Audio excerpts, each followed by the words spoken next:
Okay, this is going to be quick and probably for many of you may seem irrelevant or that I'm nitpicking, but I just have to get this off my chest, which is the whole purpose of this podcast anyway. So, I'm really sick of hearing people complain about inflation. And particularly on Fox News, they love to talk about inflation all the time. And when they talk about inflation, they say, well, gas prices are going up, and food prices are going up, and this is going up, or that's going up. Now, first of all, economists don't even look at gas prices or food prices because they're so volatile. They go up, they go down, they go all over the place. So when the Fed tries to curb inflation, it deals with interest rates, and therefore it deals with core inflation, which are big ticket items like cars and houses, and to some extent what people are paying for their credit cards, which is going to be a problem, mark my words. So, but what particularly galls me is that I guess not many people have taken college courses in economics. Inflation is not equal to the same as high as increasing prices. You'd never know that from the media, from the spokesman, from the polls. People assume that if prices are going up, that means inflation. It doesn't necessarily mean inflation. If you've studied economics, there's a definition of inflation, and you can look it up. It's not rising prices. Lots of things can cause rising prices. It's rising prices as a result of lack of supply versus demand. So if all of a sudden the wheat crops fail, then prices for wheat will go up because you've got scarcity, and so those people who can pay more for the scarce products will do so. If there's no scarcity of the products, then prices can still go up. But that's not an inflation. That's not inflation. Those are just rising prices. And often people raise prices for lots of reasons, one of which is it's a healthy sign for the economy. When you have some increasing in prices, I mean, it's because there is increased demand for those products. And we still have plenty of supply, so it's not a shortage of supply. What do I mean? I mean, just speak for yourself, but from your own experience. Or maybe you're too young to remember. Gas lines.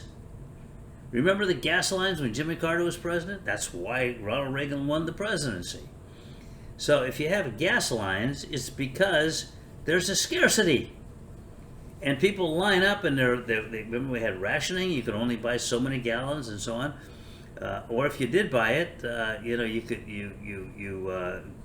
people lined up until it was all gone, and then they just said, sorry folks, it's all gone, so long. And you had people filling up cans so they could take them home for their garages because there was a scarcity. And because there was a scarcity, the prices kept really shooting up. That's inflation. We don't have lines at the gas pumps these days. If you go to the gas pump and the prices have gone up, you don't like it. You don't like it, but you're still buying it. There's still enough gas is still there at whatever prices they're charging that people are paying them. Now, their own prices are driven by what they have to pay, often. And there's sometimes you have problems with refineries, so they're not getting enough supply in. That is a supply problem. But again, you don't see gas lines. You're not seeing lines at the grocery store.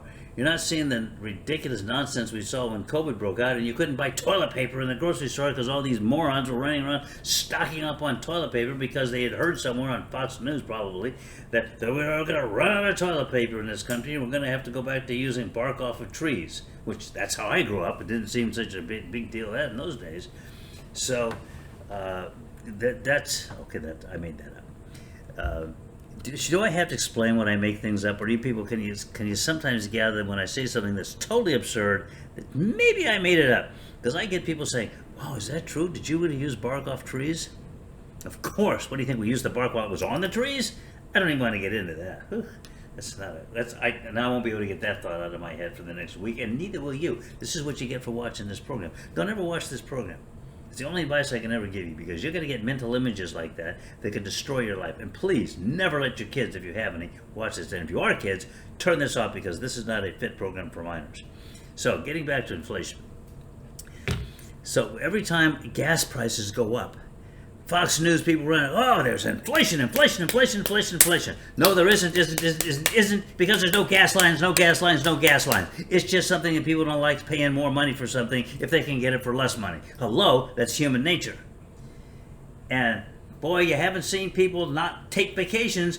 Comes June 1st, they all get in their cars. I remember when I was a kid in Indiana. Like June 1st, all of my friends, my dad was in the military at the time. It was during the Korean War.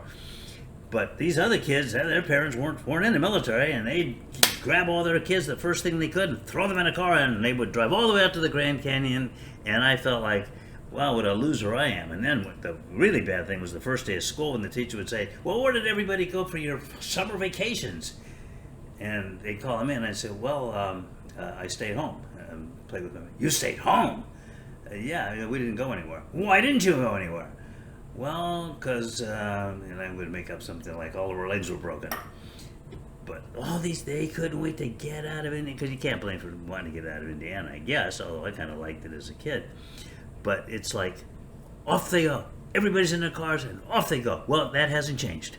Every holiday, no matter what the price of gas is, no matter what the price of airplane tickets is, record travel. Record-breaking people buying gas, record people flying all over the place, records breaking all the time. If there was inflation, people wouldn't be breaking all these records. They'd say, I can't afford it, I'll stay home. Well, they're not staying home. Some are, but I'm talking about generally now, making generalizations. Generally, the American people are not hurting when it comes to higher prices. They're paying the prices. Most of them have gotten either increases in wages, increases in salaries, increases in the value of their stock, increases in the values of their homes. So they're not feeling it, although they complain about it all the time. The reality is we are not in an inflationary spiral right now.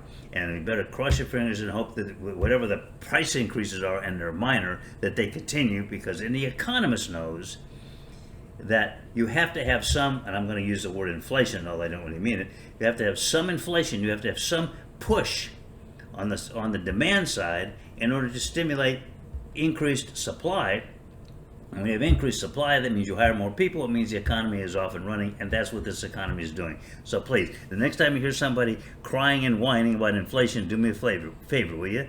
Yeah, throw water on them, preferably boiling water. Thanks. Have a good day. Bye.